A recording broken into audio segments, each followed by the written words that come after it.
नमस्कार साथियों, सब कैसे हो। मैं आशा करता हूँ सब अच्छे व स्वस्थ होंगे, आपकी पढ़ाई भी अच्छी चल रही होगी। एक बार फिर से स्वागत है आपकी अपनी क्लास विज्ञान में। मित्रों, हम लोग बात कर रहे थे महाराणा सांगा, तो फिर सांगा का चल रहा है। हमने महाराणा सांगा से संबंधित कुछ तथ्यों के बारे में जानकारी प्राप्त कर ली है। अब आगे महाराणा सांगा और क्या करेगा, इसके बारे में भी हम जानकारी प्राप्त करेंगे। तो आइए हम बात करते हैं महाराणा सांगा से संबंधित। तो हम थोड़ी सी बात को एक बार दोबारा रिपीट कर लेते हैं। महाराणा सांगा की अगर मैं बात करूं कि प्रारंभिक जो युद्ध है, इनमें आपको खतौली का युद्ध बताया है। खतौली के युद्ध के बारे में मैंने जानकारी प्राप्त करी है। इनके अलावा मित्रों आगे याद रखना है बाड़ी धौलपुर का, गागरोन का, इड्र का और बयाना का, ये सब हमने याद रखना है। मित्रों, खतौली के युद्ध में एक चीज याद रखना, महाराणा सांगा के बारे में जानकारी मिलती है कि महाराणा सांगा का पुत्र था, नाम था राणा भोज। राणा भोज। ऐसा बताया जाता है कि राणा भोज इस खतौली के युद्ध में क्या हो गया था, वीर गति को प्राप्त हो गया था। इस बात को याद रखना। फिर इसी खतौली के युद्ध में महाराणा सांगा से संबंधित एक तथ्य और याद रख लेना। ऐसा बताया जाता है कि महाराणा सांगा का एक हाथ और एक पैर नष्ट हो गया था। एक हाथ और एक पैर नष्ट हो गया था, इस बात को याद रखना। और महाराणा सांगा की मैं बात करूं तो आंख महाराणा सांगा की पहले ही खराब हो चुकी है, क्योंकि भाइयों के साथ जब उत्तराधिकार का युद्ध लड़ा था उसमें महाराणा सांगा की एक आंख नष्ट हो गई थी। ध्यान रखना इस बात को। अब उसके बाद में आगे हमने क्या पढ़ा, आगे हमने पढ़ा भयानक। और भयानक का युद्ध हुआ था महाराणा सांगा और मेहदी राय ख्वाजा के मध्य, जिसमें विजय महाराणा सांगा रहता है, इसका सहयोगी मोहम्मद सुल्तान मिर्जा था। ये हमने देख लिया था। उसके बाद में हमने आगे क्या देखा, महाराणा सांगा से संबंधित खानवा का युद्ध। खानवा का युद्ध 17 मार्च 1527 को हुआ था। लेकिन कवि राजा श्यामलदास ददीवाड़िया के अनुसार, वीर विनोद के अनुसार क्या होता है, यह युद्ध 16 मार्च 1527 को हुआ था। मित्रों, इस युद्ध में याद रखना बाबर ने क्या कुछ किया था, तो जिहाद का नारा दिया, धर्म युद्ध की संज्ञा दी थी, बाबर ने गाजी की उपाधि धारण की थी और शराब पर रोक लगाई थी। न पीऊंगा न पीने दूंगा, अड़ू बेरी खेतरो न खावे न खावन दे, वो बात हो गई। और तमगा नमक हटाने की घोषणा की। तुगलुमा युद्ध पद्धति का प्रयोग किया और तोपों का प्रयोग किया। प्रमुख तोपची मुस्तफा अली और रूमी खान थे, उनके बारे में याद रखना। फिर मित्रों आगे हम इसके बारे में क्या पढ़ने वाले हैं, सुनो। आगे हम ये देखें खानवा का युद्ध। खानवा का युद्ध, इस खानवा युद्ध में मित्रों आगे हमें क्या याद करना है, एक एक बिंदु के बारे में हम लोग चर्चा करने वाले हैं, तो ध्यान देना इसके बारे में। देखो, खानवा के युद्ध में महाराणा सांगा घायल होता है, इस बात को याद रखें। क्या होता है, महाराणा सांगा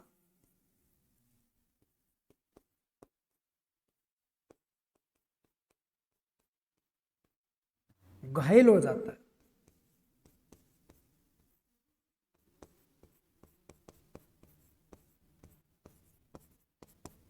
खानवा के युद्ध में महाराणा सांगा घायल हो गए।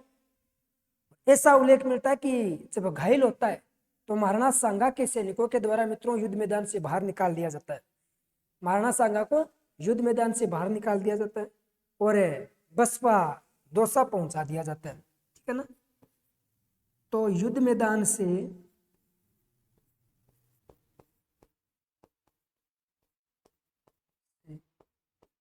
बाहर निकालकर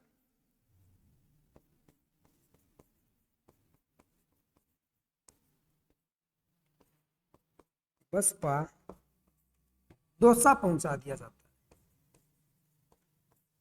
कहां पहुंचा दिया, बसपा दौसा। अब वहीं पर महाराणा सांगा का इलाज हो रहा है, इस बात को याद रखें। कुछ समय के बाद में महाराणा सांगा को कालपी मध्य प्रदेश ले जाया गया था, करेंगे जिक्र। और खानवा के युद्ध में मित्रों याद रखना है, यहां से जो बाहर पहुंचा है वो मालदेव और झला अज्जा। फिर खानवा के युद्ध में राज चिन्ह किसने धारण किया था, राज चिन्ह धारण किया तो याद रखना मित्रों, खानवा के युद्ध में राज चिन्ह धारण किसने किया था? झाला अज्जा ने। झाला अज्जा ने क्या किया? राज चिन्ह धारण किया। और लड़ते हुए वीर गति को क्या हो गया? प्राप्त हो गया। इस बात को भी आप ध्यान रखिए, वीर गति को प्राप्त हो गई, वीर गति को प्राप्त।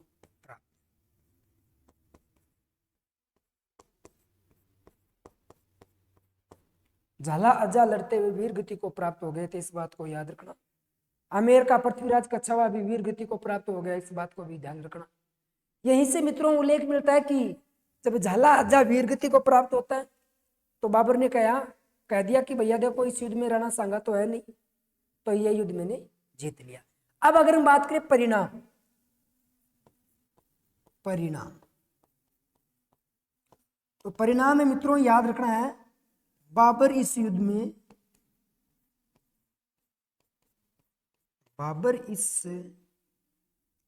में विजय रहा। बाबर इस युद्ध में क्या रहा था? विजय रहा था। याद रखना है। हाँ, याद रखना, अगर बाबरनामा के अनुसार पूछे तो बाबरनामा के अनुसार मित्रों यह युद्ध अनिर्णायक था। बाबरनामा के अनुसार क्या था? यह युद्ध अनिर्णायक था। तो परिणाम में क्या कहेंगे? बाबरनामा के अनुसार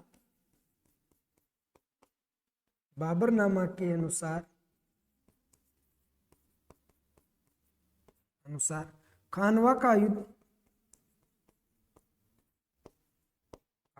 युद्ध अनिर्णायक था।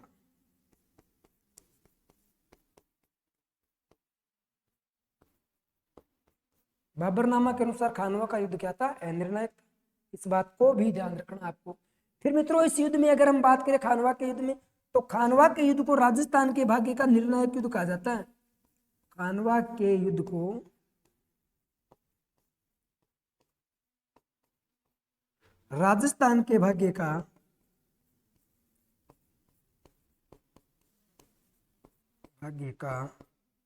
निर्णायक युद्ध कहा जाता है।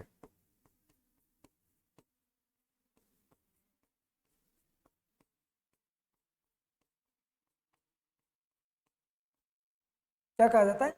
निर्णायक युद्ध। क्योंकि अगर ये खानवा का युद्ध महाराणा सांगा जीत लेता तो न तो मुगल भारत में आते और न मुगलों को हम लोग पढ़ते, आगे व्याधि खत्म हो जाती। लेकिन यह किस्मत राणा सांगा की भी खराब है और सागर किस्मत अपनी भी खराब है, पढ़ना पड़ रहा है। चलो, इस खानवा के युद्ध में राजस्थान को भाग्य का निर्णायक युद्ध कहा जाता है। इस बात को अब आपने याद कर लिया। अब मित्रों इस खानवा के युद्ध के बारे में याद रखना कि ये इतिहास का पहला अवसर था।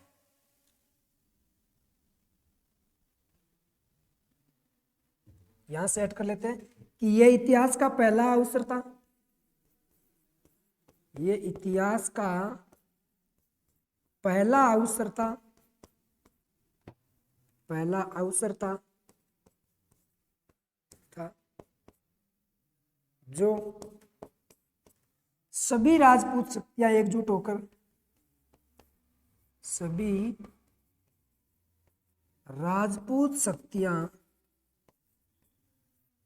एकजुट होकर किसी विदेशी सत्ता के खिलाफ लड़ रही थी। विदेशी सत्ता के खिलाफ लड़ रही थी।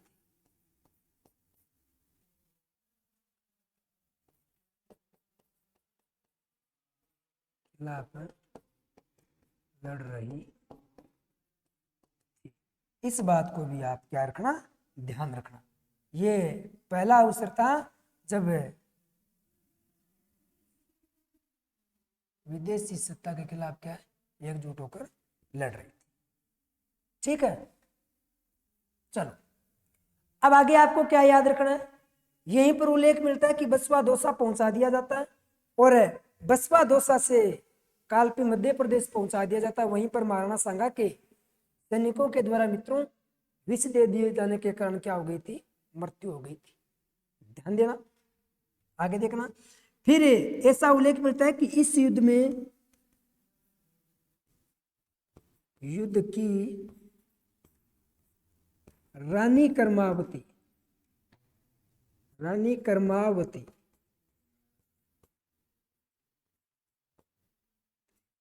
प्रत्यक्षदर्शी थी। रानी जो कर्मावती थी वो इस युद्ध की क्या थी? प्रत्यक्षदर्शी थी, इस युद्ध को देख रही थी। ऐसा उल्लेख मिलता है कि महाराणा सांगा को जब बाहर निकाल दिया गया, युद्ध जब समाप्त हुआ, तो बाबर महारानी कर्मावती के पास आए और आकर बोले कि आपको घबराने की जरूरत नहीं है, बिल्कुल आप सेफ हो, कहीं कोई दिक्कत नहीं आने वाली है, और आज से आप मेरी बेटी के समान हो। तो बाबर क्या करता है? रानी कर्मावती को हिंदू पुत्री घोषित कर लेता है। इस बात को भी याद रखना है कि बाबर रानी कर्मावती को अपनी अपनी हिंदू पुत्री घोषित कर लेता है, हिंदू पुत्री घोषित कर लेता है। तो बाबर ने क्या किया? हिंदू पुत्री घोषित कर लिया। किसको? रानी कर्मावती को। इस बात को भी ध्यान रखना। और मित्रों, तभी तो हुमायूं को राखी भेजेगी, लेकिन हुमायूं आने में देरी करेगा, करेंगे जिक्र इसके बारे में भी। चलो, इस युद्ध में क्या होता है? बाबर रानी कर्मावती को हिंदू पुत्री घोषित कर लेते हैं। फिर मित्रों, यहीं पर उल्लेख मिलता है कि बसपा दोसा से कालपी मध्य प्रदेश ले जाया जाता है। प्रदेश बसपा दोसा से कालपी मध्य प्रदेश ले जाया गया। किसको? तो याद रखना, महाराणा सांगा। होश आया और सांगा के दिमाग में एक ही विचार कि मैं युद्ध लड़सूं, मैं लड़सूं जब तक मैं बाबर को नहीं हरा दूं तब तक वापिस मेवाड़ में नहीं जाऊं। जिद पकड़ ली टाबर वाली से। वो टाबर जिद पकड़ा नहीं, टाबर भी कई बार जिद पकड़ा है कि मैं बोबो लेसू, तो जितना मेरी माँ बोबो ने दियो बीते गेल को छोटे, तो इकन भी टाबर वाली से जिद दी कि मैं लड़सूं। तो सैनिकों ने कहा ठीक है महाराज, आप लड़ लेना एक बार, कम से कम तो ठीक तो हो जाओ आप, आपके शरीर पर 80 घाव है। ऐसा बताया जाता है कि खानवा के युद्ध में महाराणा सांगा के शरीर पर 80 घाव हो गए थे।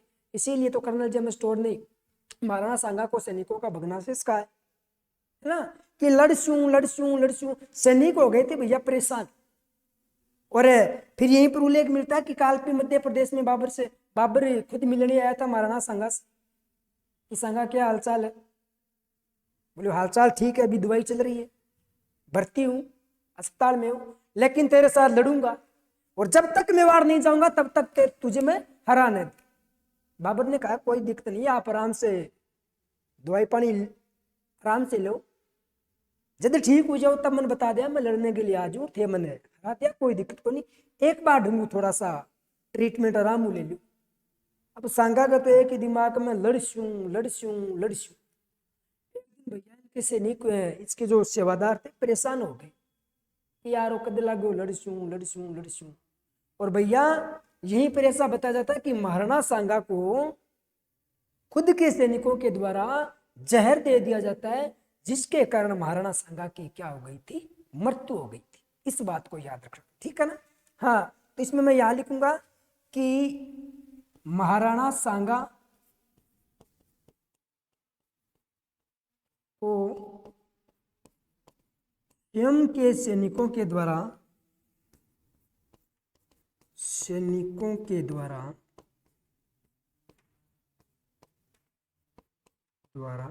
जहर दे दिया जाता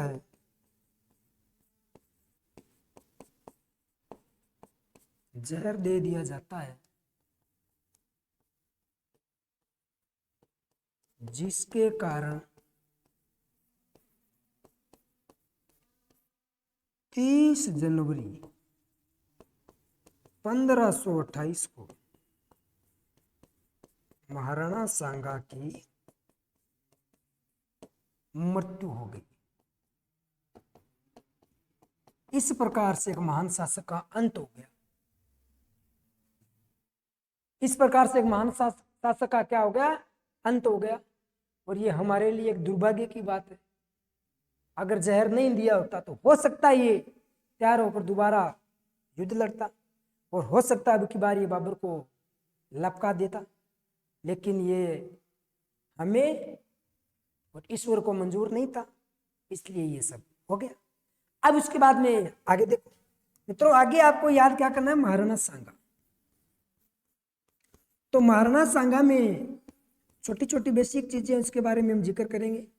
महाराणा सांगा से संबंधित आपको याद क्या करना है? एक आपको याद करना है उपाधि, ठीक है ना? तो उपाधि में क्या करोगे? सैनिकों का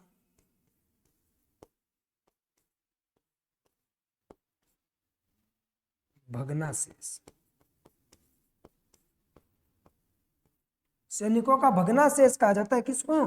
तो महाराणा सांगा को कहा जाता है। इस बात को आप क्या रखोगे? ध्यान रखोगे। चलो फिर मित्रों, इसी को कहा जाता है हिंदूपत या हिंदूपति। किसको कहा जाता है? महाराणा सांगा को कहा जाता है। और ये जब कहा किसने? तो ये कहा कर्नल जेम्स टोड ने। किसने कहा है? तो कर्नल जेम्स टोड ने ये कहा है। सब इस बात को भी आप याद रखना है, क्योंकि इसके शरीर पर कितने घाव थे? शरीर पर 80 घाव थे। 80 घाव शरीर पर क्या थे? 80 घाव थे। फिर मित्रों, महाराणा सांगा से संबंधित अगर मैं बात करूं, छतरी, तो छतरी बनी हुई है बसपा दौसा। कहां बनी हुई है? बसपा दौसा। और मित्रों, अगर मैं बात करूं स्मारक, तो स्मारक बना हुआ है मित्रों मांडलगढ़ भीलवाड़ा। मांडलगढ़ भीलवाड़ा। मांडलगढ़ भीलवाड़ा में क्या बना हुआ है? स्मारक बना हुआ है। इस बात को भी आप ध्यान रखना है। इसके बाद में अगर हम बात करें कि किसके द्वारा बनाई गई है, तो याद रखना मित्रों, ये बनाई गई आपके किसके द्वारा? तो अशोक परमार के द्वारा बनाई गई थी। तो ये थे अपने महाराणा सांगा। मित्रों, क्लास आपको आशा करता हूं कि अच्छी लगी होगी। एक बार फिर से दोबारा देख लेते हैं इस पूरी क्लास को। देखो, ये प्रारंभिक युद्ध थे। अब अगर हम महाराणा सांगा के सभी युद्धों की अगर बात करें, तो सभी युद्ध महाराणा सांगा के जो होगी वो होगी, सबसे पहले होगा मित्रों खातौली का। कौन सा होगा? खातौली का होगा। कौन सा युद्ध होगा? खातौली का युद्ध।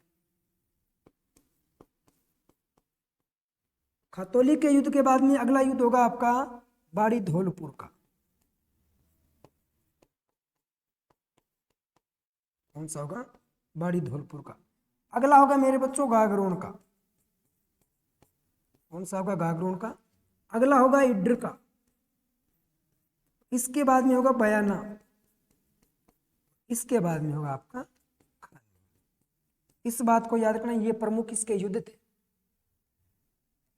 सभी युद्धों में जीत जाता है, लेकिन किस्मत खराब थी जिसके कारण खानवा के युद्ध में नहीं जीत पाए। और मित्रों, एक मेवाड़ के महान शासक का यहीं पर अंत हुआ। अब मेवाड़ में अगला शासक कौन बनेगा? राजमाता कर्मावती के नेतृत्व में किसको शासक बनाया जाएगा?